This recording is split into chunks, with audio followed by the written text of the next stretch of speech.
नमस्कार जय जगन्नाथ मु लिजश्री स्वागत करुचे मोर यूट्यूब चैनल लिजश्री ब्लॉग को जेहेतु आज रविवार तो आम टे आज आसचु सोरडा तो देखु रास्ता साइड सब कितने सुंदर सब फूल गछ लगी रास्ता बहुत पूरा कलरफुल देखा जाउची तो आम टे रास्ता टे अटकी गलु ये फोटो वीडियो उठेलु देखु रास्ता साइड जा बहुत सुंदर लगुच पछपट सीनेरी मैंने कितने सुंदर लगुच तो तापरे आमे पहुँचलु माँ खुंटेश्वरी मंदिर पाखरे तो देखु ये हूँ माँ मंदिर मंदिर रे पहुँची माँ को आम दर्शन करदेलु और माँ को दर्शन कर सारापर मन आज बहुत खुशी ये माँ को मंदिर बहुत ही भल लगुच आज मंदिर बहुत गहली अच्छी कहीं पिकनिक टाइम टा तो से बहुत गहली अच्छी मंदिर और ये देखो मंदिर पाखे ठिया है ना कितने सुंदर सीनरी सब देखा जाउची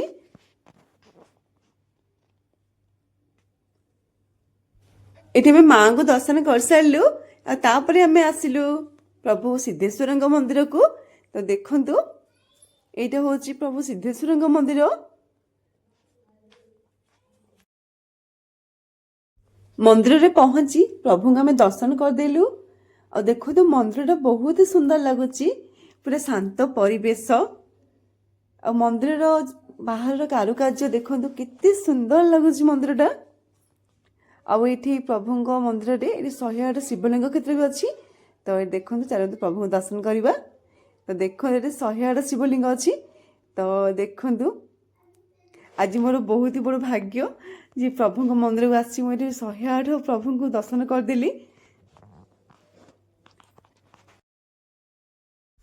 प्रभु को दर्शन कर सारा पर मंदिर बाहर फोटो उठेदेलु